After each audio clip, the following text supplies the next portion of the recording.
Good morning, everybody. Welcome. I am Mark Bates. We're going to talk this morning about Buffalo.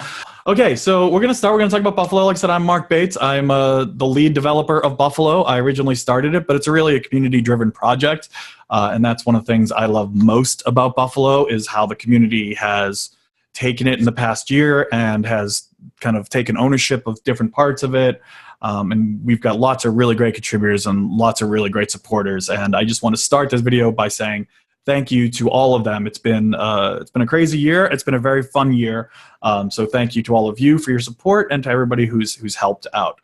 This video will be recorded and put up on our website and on our YouTube channel later this week. So please keep your eyes out for that.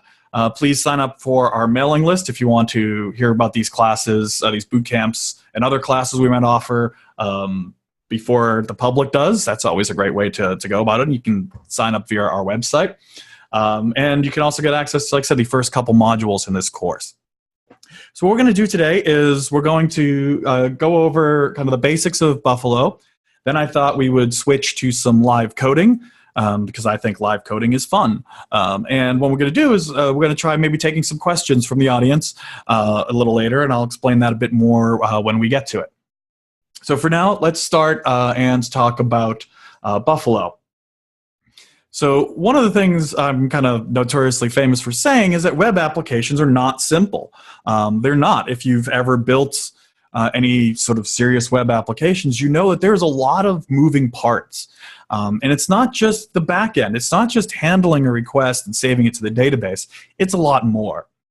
It's everything from the UI designers working and the UX developers working on things like using Node and front-end frameworks and the front-end HTML systems, all the way through your database layer, all the way through session management and internationalization and task scripting and deployment, and so much more. Really complex web applications tick so many boxes. And it's not until you sit down and think about it that you realize just how many boxes are actually ticked. When you're working on a web application. In the Go community, we have a very famous phrase, which is just use a standard library. And the reason for this is a valid reason. The standard library is fantastic. It's really, really good. And it's probably better than a lot of the other standard libraries I've used in different languages. The downside, however, is when trying to build complex web applications, the standard library falls down, and it falls down on purpose. And I think a lot of people miss this point. The standard library is, and if you ask any member of the Go team, they'll tell you this, it's really a set of building blocks meant for package developers to write tools with. The standard library provides just enough to get the job done, but really they're expecting you to build on top of those things. And that's what Buffalo is doing, and that's what a lot of the great packages that Buffalo sits on top of does. If we actually look at the standard library and our list of tasks we need to accomplish when writing a web application, we can see that the standard library, while it comes close to solving some of this stuff, it falls down a lot of other parts, particularly anything that's kind of front-end related, and things like CSS and JavaScript, for example, as all the way through project development and directories. So when should you use the standard library? I think a great rule of thumb for using standard library when writing web applications is if you're learning and want to understand how HTTP works in Go, you should absolutely understand the HTTP packages that come with the standard library and understand how they work, because they really are the building blocks. And everything that happens in Go web happens eventually through the standard library. Everything goes through it, so you really should understand those building blocks.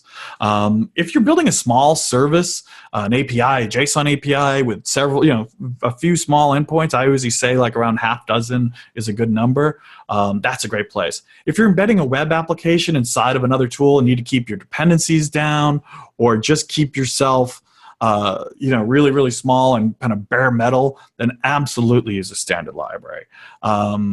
For not using a standard library, I think if you're building a large web application, i.e. a full product, or you have a short time frame, or you just don't feel comfortable rolling your own, and I think that's something that a lot of people who say just use a standard library fail to take in mind, is that not everybody feels comfortable rolling their own solutions for all of these things. In those cases, something like Buffalo, which is really designed with the developer in mind and making the development process a lot faster and easier, might be a good place for you to start.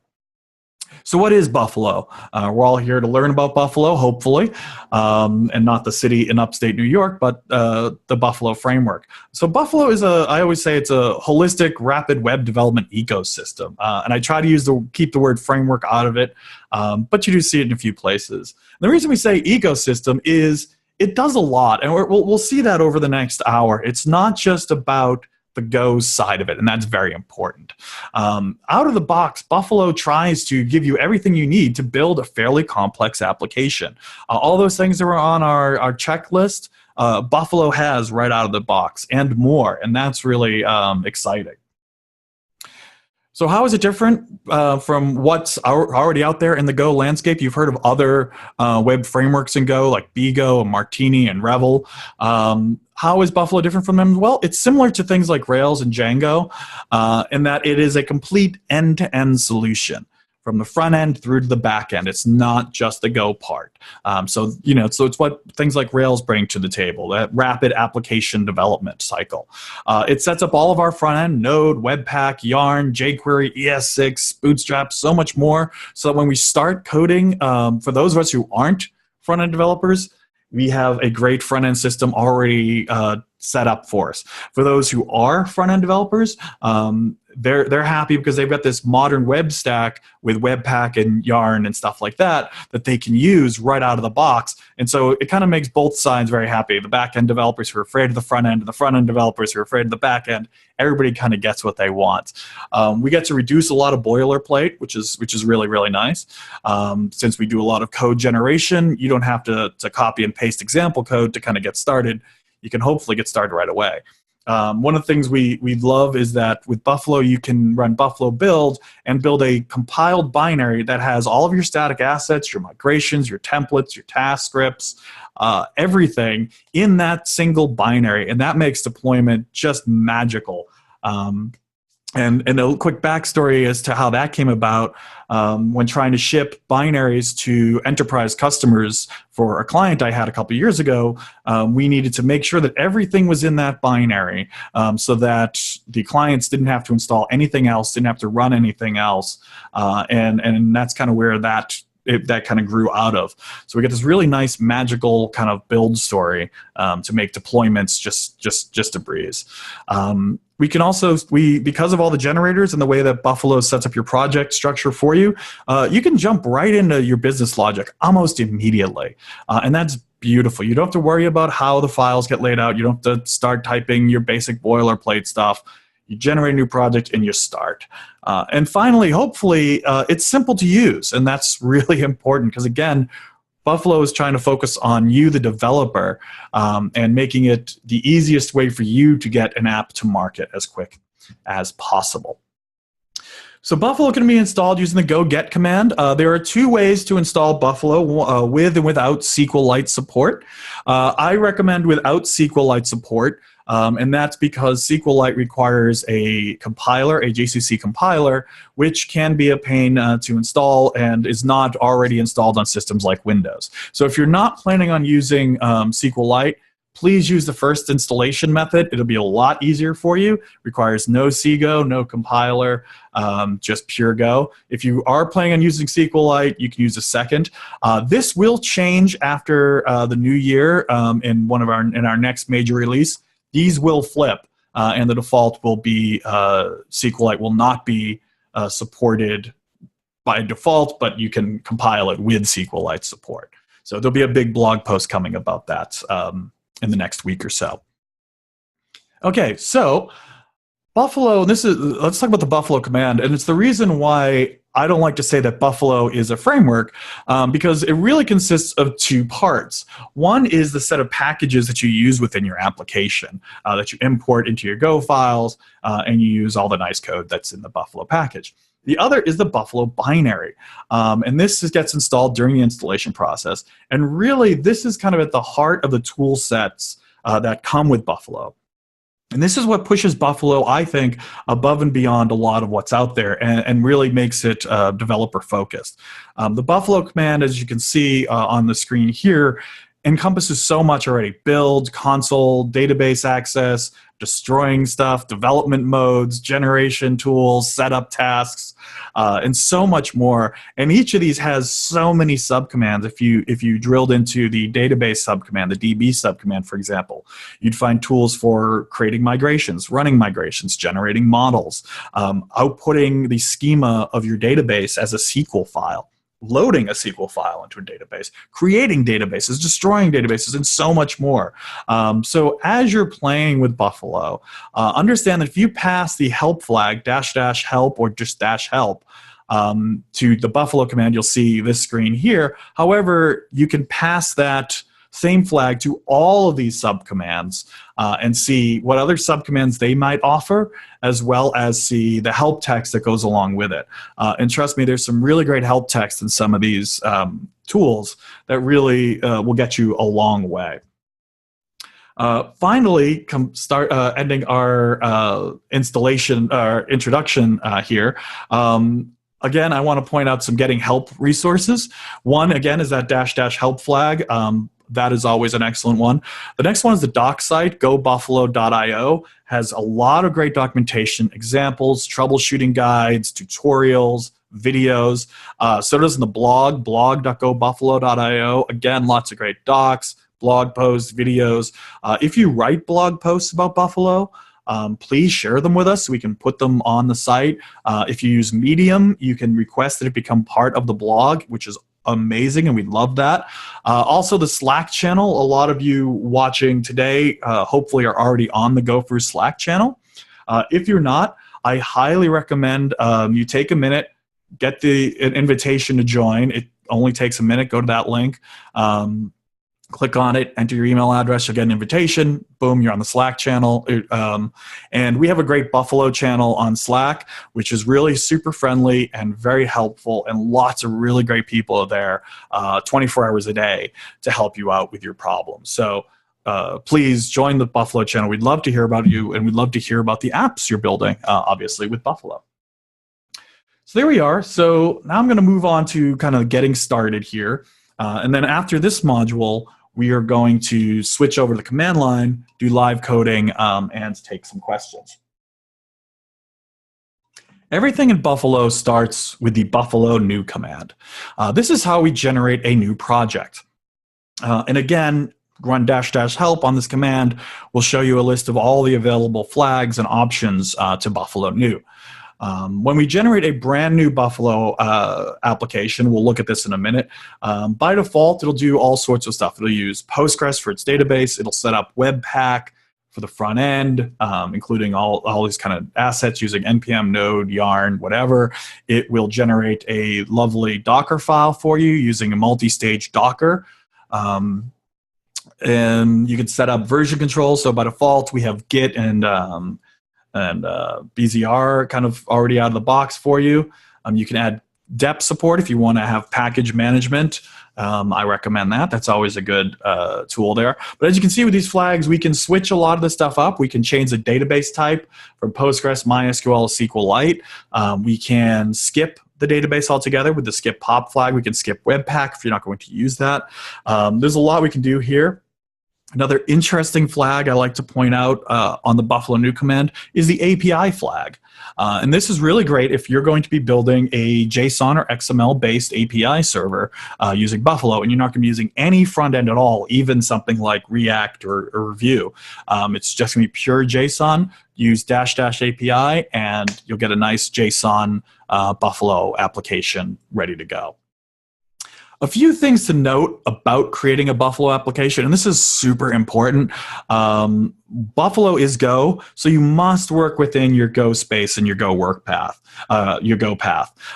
This is not something that Buffalo is trying to push on you. This is Go, and Buffalo tries to follow Go conventions as best we can when we can. So understand that you need to work in this, and the Buffalo binary will kind of let you know if you're not in your Go path. It'll also let you know if you're trying to use a command that requires you being in the Buffalo application that you're working on. But just understand that when you go to start creating a new Buffalo application. Buffalo also won't install or start databases like Postgres or MySQL for you. That's your job. And the reason we don't do that is there's a lot of moving parts in that, and we also don't want to go mucking about with your system any more than absolutely necessary. So if you want to use Postgres, install Postgres. If you want to use MySQL, please install that. Buffalo won't install Node or NPM for you. However, it will install packages, assuming Node and NPM are already installed. For much the same reason with the database, we don't want to go installing things like Node or Postgres on your system if you don't want to. So we leave you in charge of that. But they're worth knowing and understanding. So when you're trying to generate an application and you see these sorts of things come up, you know why. Okay. So creating a new Buffalo command without any flags or options, like I said, will generate a new application with Postgres and a Webpack-based asset pipeline. So in this screen here, you can see I'm in my Go path under my source directory, github.com/markbates, and I run Buffalo new bloggy, and it's going to output a lot of files here, and it's generating all this nice application here. We're going to look at the structure in a minute, and all of our application is going to be built here. It's ready to go, and you can see down the bottom, it even tells me where I can find my new application. So before we look at the project breakdown of what a Buffalo project looks like, let's talk a little bit about the database. So by default, Buffalo uses a package called pop and some command line tools named soda, although those are also analogous to the Buffalo DB command. So you might hear people talk about soda, but you'll run Buffalo DB commands. POP has built-in support for Postgres, MySQL, and SQLite 3. Yes, we are open to more database support. There's been talk of people working on things like Cockroach DB, Maria support, which would be fantastic. I would love to see MS Server support and other databases as well. Then, like I said, these are not required, though. If you do not want to use one of these three databases, or you don't want to use POP, you can skip that section using the skip POP flag when doing Buffalo new. It is important to note, though, that a lot of the generators built into Buffalo assume you're using POP. So as we'll see a little bit when I run a resource generator, it's going to run all the code for generating a whole CRUD app using POP. So if you don't use POP and you decide to use, say, Mongo instead, understand that a lot of the generators probably will not work correctly for you because they're going to be generating code that's not correct for your system. So just understand that. You can absolutely skip it, but there are side effects. The first thing I always tell people do after you generate your application is configure your database.yaml. By default, this is what you get when we generate a new application. This is a Postgres database YAML. Again, Postgres is default. MySQL and SQLite look similar. These host names and usernames and passwords might not be correct for your system. You may not have a user and a password called Postgres. So please tweak these, make sure these work for you, because if you do, then the Buffalo tools can do a lot, like create our databases for us, migrate our databases, talk to our databases. So I always recommend that you configure that first before you do anything else. Yeah. In the models/models.go file, which we'll see in a little bit, you will find the connection to your database. This is where POP gets set up inside of a Buffalo application. You can use this models.db variable directly, or you can create a transaction from it. So one quick way to check to make sure everything is working, after you generate an application, run database, and you configured your database.yaml, you can run Buffalo dev, which will launch the application in development mode.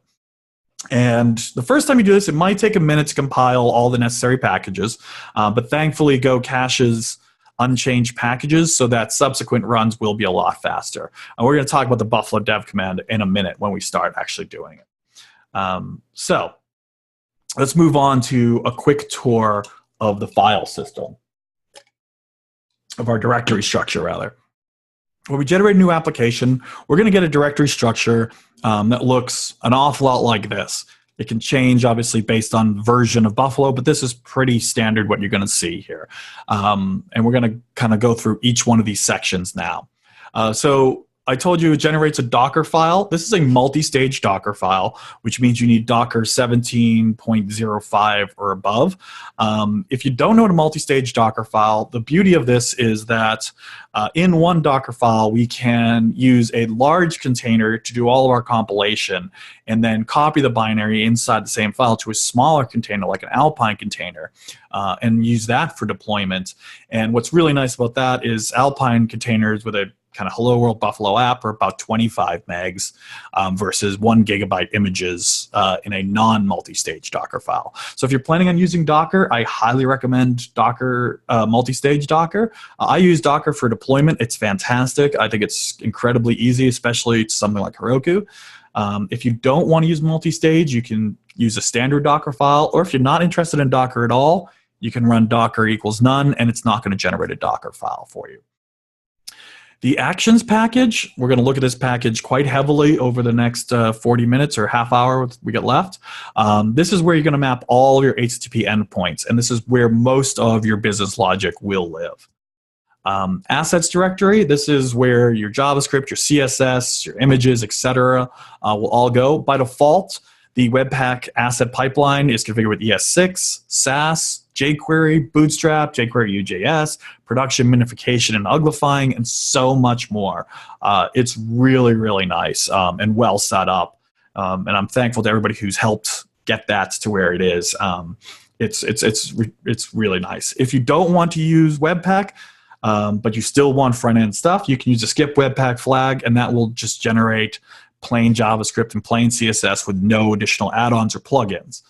So that's entirely up to you. I really like the Webpack front end myself. The Griffs package, this is where we can write little scripts and tasks. If you're familiar with tools such as Ruby's Rake, you'll be very familiar with Griffs or tasks in Buffalo, as they're called. And this is really nice. One of the things I use it for is DB seed scripts. I also use it for writing release scripts or deployment scripts, loading into CSV, that sort of thing. Any sort of rerunnable small scripts you might want, we can write them all in Go in here. We don't need main functions and any sort of heavyweight kind of processes around it. We just have these small little tasks and we can run them. Oh, and it should also be noted that any tasks you write get included in your built binary so they can be run in production later, which is also very nice. The locales directory, out of the box, Buffalo has support for internationalization using the Go I18N project. So the locales folder is where you can put all those translations. In the last release, we also added support for localized views that piggybacks on top of all this, which is excellent. So if you look at the gobuffalo.io site and you're coming from a French-speaking country, you will see French versions of all the pages, thanks to our great documentation maintainer, Stanislas, I think is how you pronounce his name. I call him Stan for short. He's done a great job, and we're very proud to have him kind of running that site. If you're interested in adding other languages to Buffalo, please reach out to him. He's on the Slack channel. He's on GitHub, and I'm sure he would love to have other languages on the platform as well. The main.go file is the main entry point to your application. You can feel free and modify this as you will. It will not affect the built binary. The built binary ends up wrapping your main file. So whenever we go to actually launch our app in the built binary, we'll call your main.go. So any changes you put in there will be reflected in the compiled version as well. Models package, as I said earlier, this is where all of our database models and other data models live. If you use skip pop, this directory won't be generated for you. Node modules directory, package JSON, web config JSON, and yarn lock files. They all belong to NPM and yarn. They're not managed by Buffalo, but we do look for them, and we do trigger different things based on them. For example, when compiling a binary, if you are using Webpack, we will run the Webpack compiler, compile all your assets, then put those into the binary. And when we talk about Buffalo Dev in a second, we'll see that we also change, we also recompile all your assets based on these files as well. The other nice thing about this, just to finish up with the Webpack here, is because this is all standard Webpack stuff, there's so much material on the web about how to use Webpack and how to configure Webpack to do pretty much anything. Vue, React, whatever you want to do, and there's all these great modules out there for front-end development, which is another reason why we decided not to roll our own front-end development, but rather pick a modern front-end tool chain that everybody knows, and there's lots of great documentation for. The templates directory, this will hold all the HTML templates for your application. If you're using an API application, you won't have a templates directory, but most applications do. By default, Buffalo uses the Plush templating library, which is a really, really powerful templating library built for Buffalo to solve the heavy challenges, the things we wanted to be able to do in templating. But if you're not comfortable with that and you want to use a different templating engine, it's actually remarkably simple. There is a small interface you just need to implement and wrap whatever library you want to use. For example, in the Buffalo core, there is an implementation for the Go templating library, Go templating system. Again, just understand that some of these templating systems just aren't as powerful as Plush. And so some of the things you might try to do in, say, a handlebars templating language just can't be done, compared to, say, something like Plush, which was custom built for this. Okay, so we're not going to do the exercise. That's more for kind of in class here. But instead, we're halfway through the hour. So we're going to switch now over to the command line and do a little bit of live coding, because who doesn't like live coding? Okay, so I am in, if I look at my present working directory, I am in my Go source path here, github.com/markbates. So I'm in my Go path, and I am going to generate a new Buffalo application here, and we're going to call this December, just for a lack of a name. If you haven't noticed by the name Buffalo itself, I'm not very good at naming things. My poor children, Kid 1 and Kid 2, you can only imagine how they feel. Okay, so I ran Buffalo new December, and you can see it is generating a bunch of Go code for me and installed a bunch of Yarn for me. It also did set up an initial Git repository. It functed all the code and did an initial commit for my application. So now I can cd into my December directory here, and we can see this lovely project layout that we have here. So this is a fully working application here. For me, the database YAML file is properly configured out of the box, mostly because I went and added the correct users to my Postgres database to make life a lot easier. So I can, knowing that my database YAML file is correct, I can run db create-a, and what this will do is it will create all of the databases listed inside my database YAML. I like to throw the -d flag on there for debug so that I can see the output of the actual SQL commands. And so you can see when I do this, it's going to connect to Postgres, and it's going to create my 3 different databases here. And so I now have databases, I now have an app set up, so I can run the Buffalo dev command here. And what Buffalo dev is going to do is it's going to watch all of my Go files, and as my Go files change, it's going to recompile the binary and restart it for me. So I never have to really worry about that step in my application. I never have to worry that I tweaked some Go code, now I need to stop my app, compile it, restart it. Buffalo dev will do that. Buffalo dev also watches all of your assets. And so as those change when we're using Webpack, we can run it right through Webpack, compile it, and they're all set up there for us. So we've launched this application. The application, as you can see, here is started on port 3000. So if we go to localhost 3000, there we go. We have a Buffalo welcome page. And that's it. We are done with the class. No, I'm just kidding. Would be funny here. So let's actually open up our application in Vim here. You can see we've got all these different things. And let's look at our app.go in a little more detail so we can understand just what's happening here.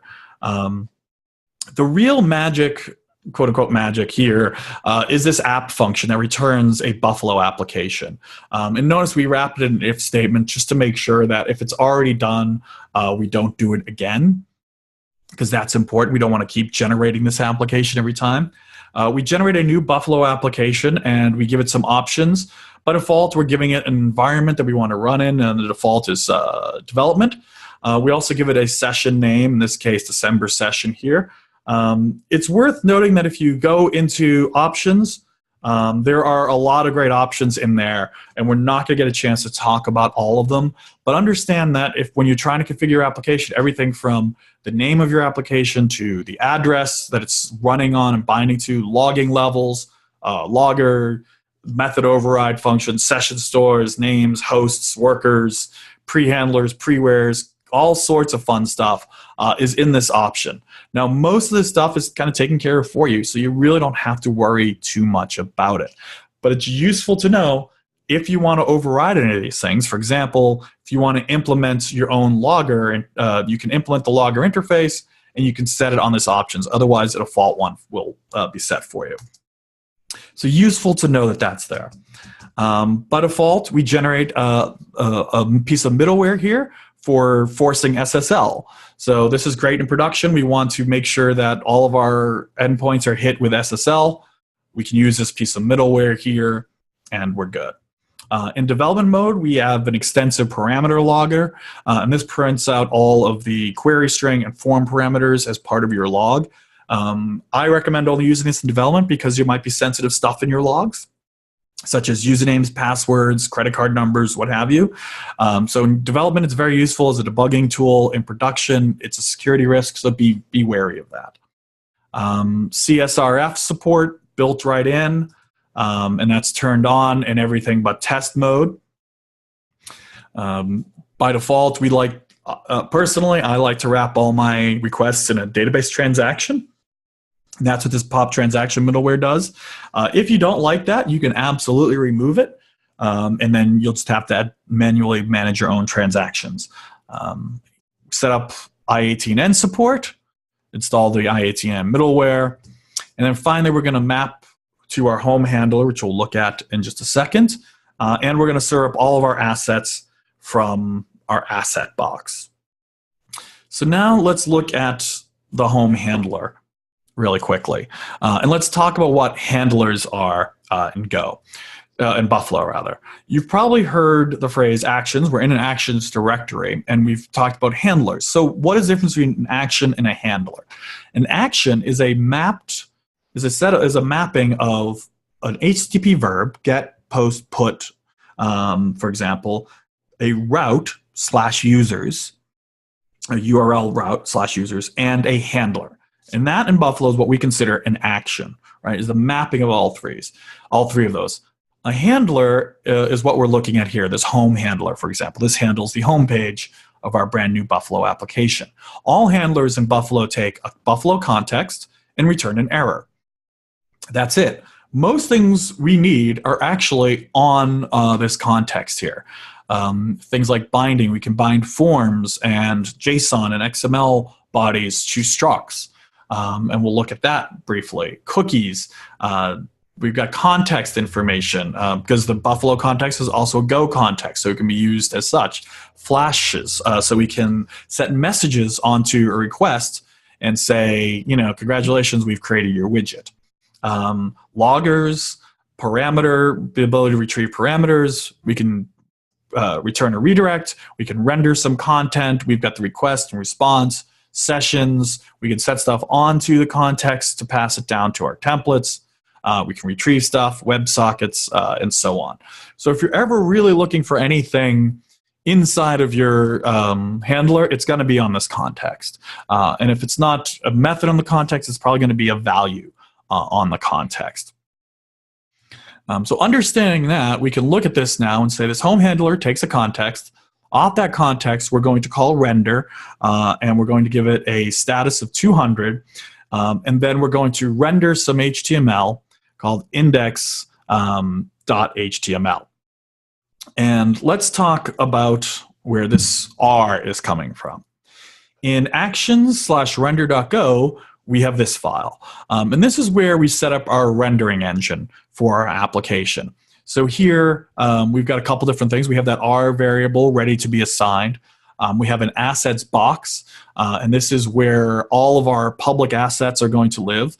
When we talk about boxes in Buffalo, we see packer.newbox. This is how we can map a folder on disk and install it into the binary later when we compile our binary. So here I've declared packer new box, and I'm pointing to an actual application, an actual folder on disk, public assets, and in development mode, it'll fall through to find that folder on disk, but in a built binary, that's all that information is going to be installed as byte slices, and Packer and Buffalo will know to look first inside the binary and then onto disk. We can set up a layout for all of our HTML files, for example. So here, application.html, this is where we'd wrap all of our individual pages with common like headers and footers and menus and that sort of stuff. We have a template box here for finding our templates. Assets box again for finding our assets. And finally, we can add custom Go functions as helpers to our templates. So understanding that, if we go back up to our home handler, we're going to call our render engine, we're going to call HTML, and we're going to tell it which template we want to run. And if we look at index.html, you can see it's this lot of stuff here on this default page. It's just printing off the found routes and the like here. One thing to note about this that I think is kind of interesting is instead of offering rendering directly on the context, we have this generic render function here, which takes a renderer interface. And what's really nice about this is a very small interface. So if there is not a renderer right out of the box in Buffalo, and we've got quite a few, HTML, JavaScript, JSON, XML, string, a few other things, function renderers, you can build your own. So if you wanted to add a PDF renderer, it's actually remarkably easy. You implement these two things. The content type would probably be application PDF, and then you implement a render engine, a render method that takes a writer.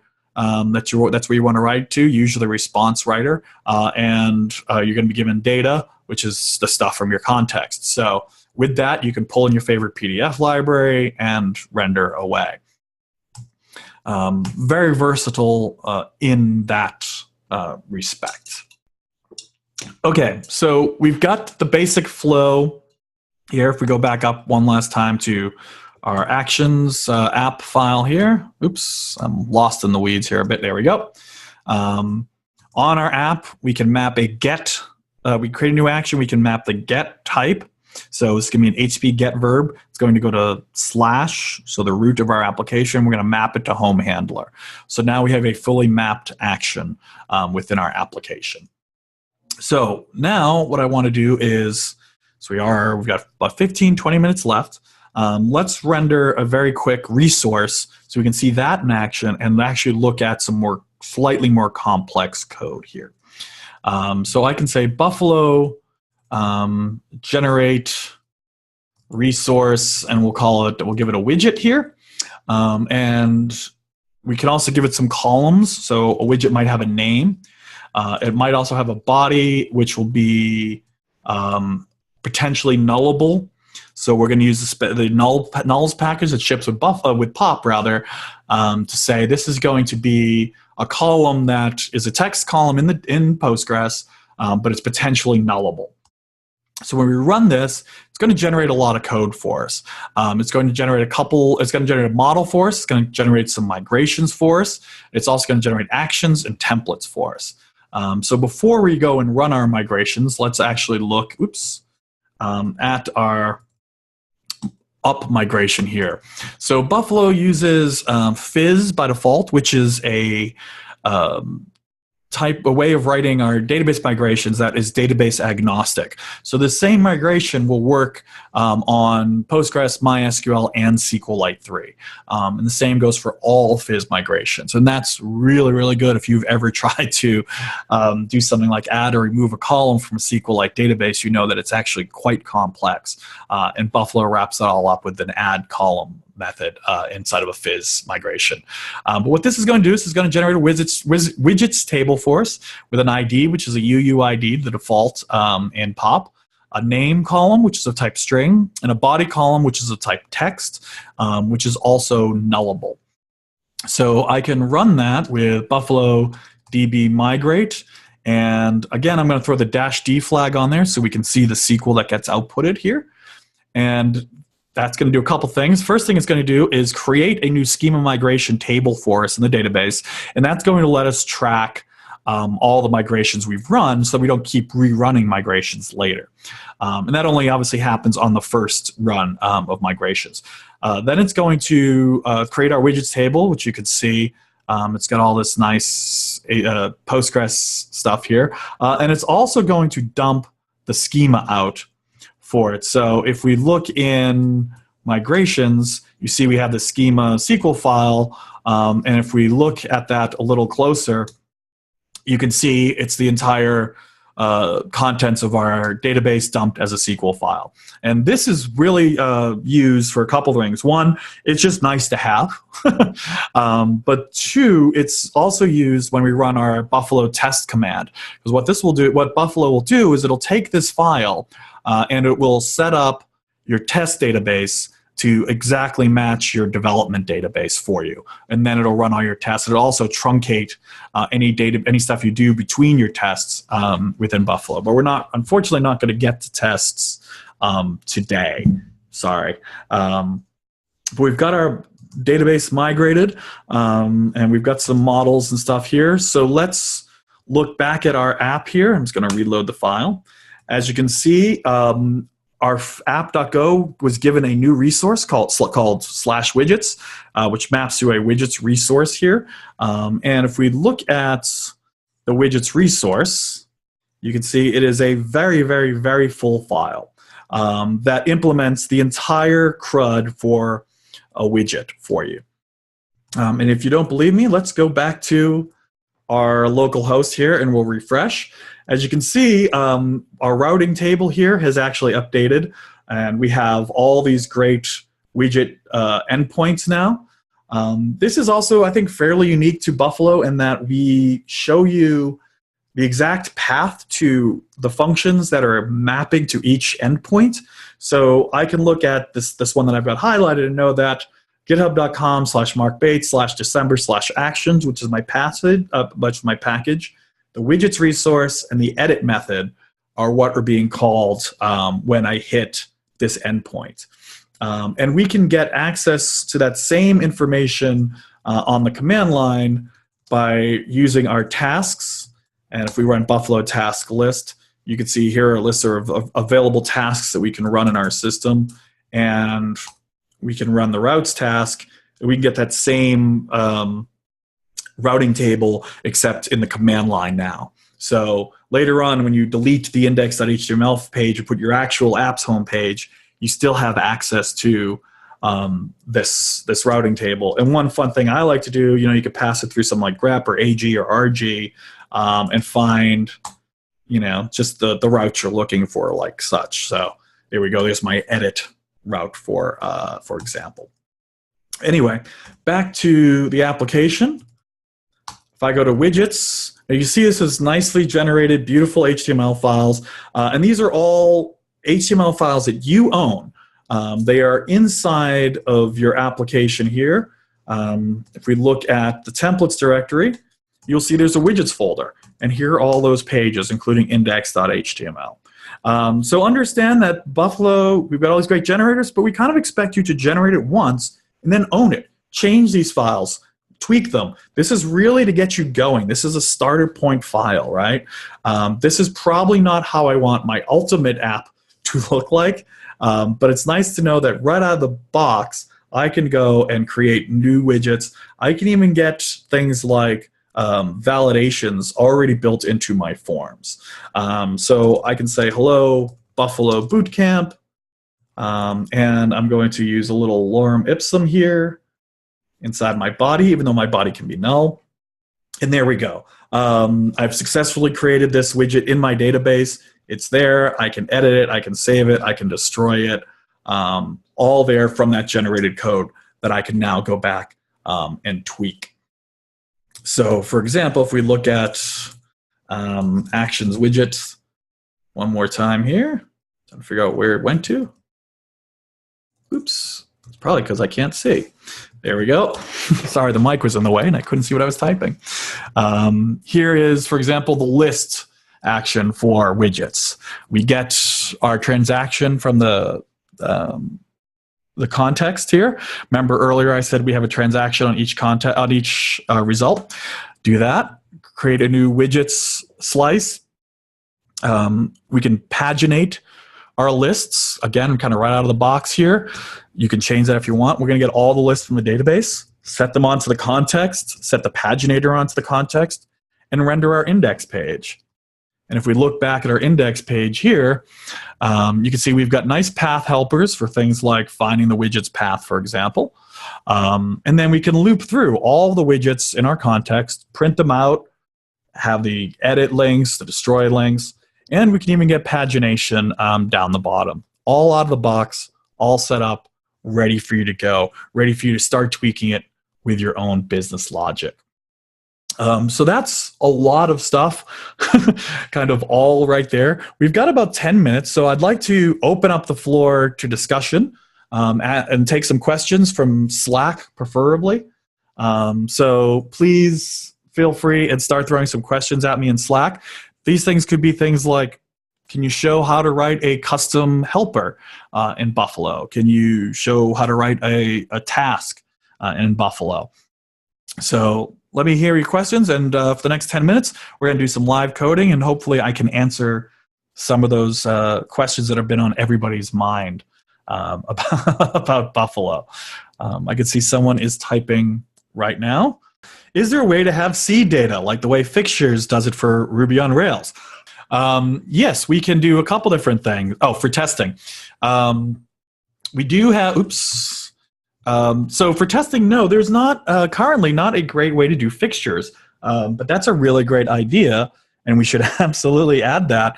I would love to see an issue or a PR for doing that. You could run the seed task, but I think having a dedicated way of doing it for tests is a significantly better way than that, and it'd be nice to have it built into the Buffalo test command. Absolutely. Totally on board for that. I think it's a great idea. Other questions. What is the best approach for right now? That's also an excellent question. One thing you can do, and one thing that I do, is I will just use an init function, possibly call a grift task or something along those lines. But typically an init function is what I would do, or just do it right inside of. Actually, an init function wouldn't work because everything gets truncated between runs, so that's a bad idea. Yeah, I usually just put it inside or do some sort of factory type of methods that I can call. Let's say create user, create this thing, create that thing. I was never a big fan of fixtures in Rails either, because I always thought they got a bit unwieldy and people misused them. So I usually just, like I said, create little methods called create user, build user, that will do things like save a user to the database, and then I have that access to that user. So that's what I usually do. But I'm not against the idea of adding fixtures. I think it's a great idea. Is there any tooling to translate open API specification into model/routes in Buffalo? God, I wish there was. That would be excellent. There is a ticket for doing something with what's the the JSON Swagger. There is an open ticket for Swagger. What we really need is somebody who knows those tools and is willing to open up PRs and help out. Because obviously, we want people with expertise in those areas. So I don't use OpenAPI, for example, so I'm probably the worst person to ask to do it. But if somebody else does, I would love to see it. I would love to start that discussion, please. Yeah, Swagger is a predecessor. Yeah. There's not much. I don't think it's a PR. It's just an issue. How do you recommend to register custom routes from an action? So I'm assuming that based on user input, you would generate new routes. Is that what you're asking, Diego? It's just a little kind of an odd question here. Are you asking to do something like, you can get access like that, I guess, and do, you can map a whole handler like that. That's kind of weird, but I guess you could do it. Yep. Is that the best way? I guess so. Yeah. Can't really think of many other ways. Yeah. You would just open up the app. I remember we get that nice app function that returns the app for us. And again, since it's already kind of cached, we don't have to worry about it. And then I guess we could set foo and then something like that. Return c.render. Let's try this out here. r.string. Hello. That's really weird. I don't think that's going to show up. That won't show up on your list of routes because, again, that's something you've added at runtime. But I suppose I could do foo now, right? Yeah, that does work. So there you go. Yep, it's an odd request, but absolutely doable. I would never have thought of doing that. Yeah. Okay. Other questions? Oh, you're welcome.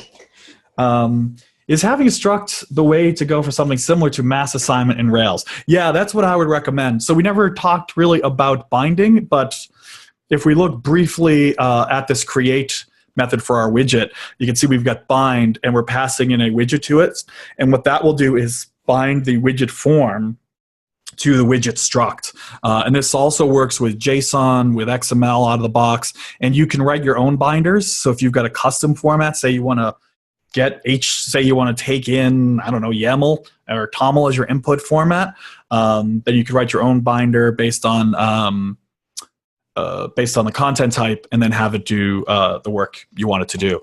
But this is a really nice way of doing it, I think, because you get all your nice form elements. There's lots of great documentation on the website about this. But yeah, that's totally how I would do it, obviously. Other questions? Got a couple more minutes here. See, this is why you show up live. You get to ask questions. You don't get to ask questions when you're watching the video later. Just to clarify, the feature could help us to implement a multi-tenant SaaS app. Oh yeah, okay, fair enough. Yeah. Gotcha. That's the routing question you had earlier. What I would probably do is in my app.go, I would probably, assuming you've got the stuff in a database, maybe, I would probably spin it up there and build those routes based on database stuff right here in the actions, as opposed to user input, which is, like I said, kind of strange like that. But yeah, I guess there's no reason why you couldn't. Other questions? Do we have questions about helpers or templates or glyphs or migrations or other questions before we wind down here in the next couple minutes? I'm happy to answer them. Okay, it looks like I've got a question on a different channel that asks about custom helpers. So let me quickly show how to write a custom helper, and then we'll call it a day here. So back in my, if I can type here. There we go. My render file here, actions render.go, I have this helpers line. I can add template helpers.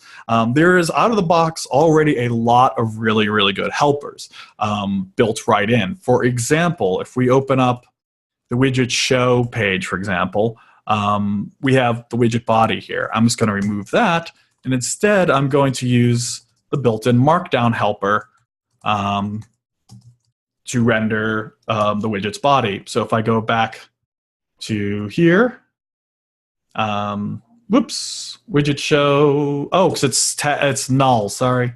See, this happens even to the best of us. Even to the person who originally wrote the system, there are mistakes. There we go. So it's passing a nulls text type in, a null string type in as opposed to a string. But now you can see we've got actual markdown in there, and I can prove it. I can make some stuff highlighted here, for example. If I hit save, there we go. You see it's nicely highlighted. So there are a lot of great built-in helpers to do a lot of different things, but we can write our own helper. So let's do that really quickly here. We'll write a small helper that hides and shows a bit of code, let's say here. So we'll say hider, and that is a Go function that takes a Boolean and returns a template.html or an error. And the reason why I return template HTML is because in Plush, template.html is considered safe string. So you are confident that the string that's being generated is not malicious at all. By default, strings, just the regular Go type strings, are considered malicious and are therefore HTML escaped. So it's useful to understand the difference there. First thing I want to do, actually, before I even go start implementing the body, is I want to take a second optional argument, which is the Plush helper context. And this gives us a lot to work with. So one of the things we can do is we can check to see if we have a block of code. So for example, an if block, the stuff inside, we're basically building an if block here. If there's a block of HTML, we want to be able to render that and get it. The has block is a nice way of making sure we don't get an error by trying to run something that didn't exist. So we can say, if there is no has block, we're going to return an empty string and nil, because that's a valid condition. You might not be giving us something. Otherwise, we're going to run the block. We're going to get the string and the error. This makes a little more sense when we see the Plush on the other side of it. Actually, we can do or not be. So if there's no block or we're hiding it, just return nil. Otherwise, let's return the actual template here, like that. There we go. So now we've got this custom little helper that we can use inside of our views. And I'll just do it inside of here. So I can say, whoops, hider, true.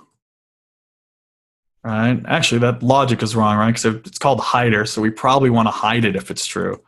So there we go. So now I can go back to my page here, and my body is gone. But if I change true to false, there we go.